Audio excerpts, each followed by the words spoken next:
I was there. I was there. At the dawn. Spoilers ahead. Babylon 5 The Road Home acts as both an animated continuation of classic B5, but also as a reboot for possible future series. Set several years after the Shadow War and during the formative times of the Interstellar Alliance, President John Sheridan and his wife Delenn are leaving Babylon 5 for Minbar, where the capital of the Alliance is to be seated.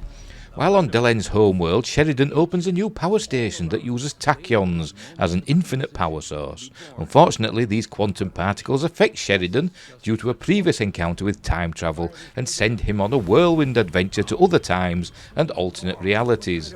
We meet old friends and old enemies, some voiced by the original actors, some by new people, as a surprisingly large number of the original B5 cast have, as Delenn might put it, passed beyond the veil.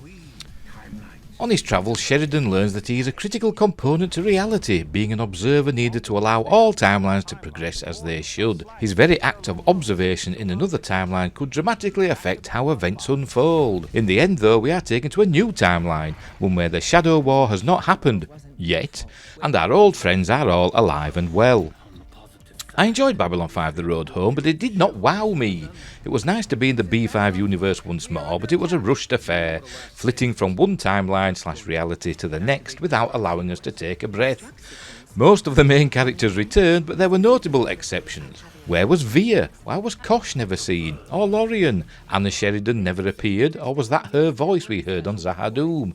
We saw Lita Alexander, but there was no sign of Talia Winters or fan favourite Alfred Bester.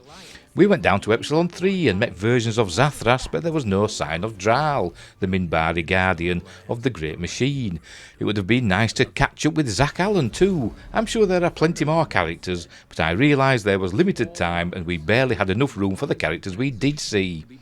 The animation was adequate, even good as far as the space battle scenes go, but it falls short in the character models. Some are easily recognisable, but with one or two I was surprised when their names were mentioned, as they looked nothing like their real-life counterparts.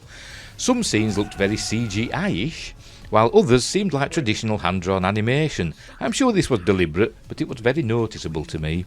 J. Michael Straczynski used this animated feature to reboot his series, which was being created for the CW, but seems to have fallen into development hell for several reasons: the CW sale, the pandemic, and other financial considerations. The movie ends in the new timeline, with hopes of new adventures for our popular characters. Straczynski has said he hopes to make 2 of these animated films a year, and I hope he gets the chance to do so, because The Road Home is well worth a watch, even if it doesn't blow your mind.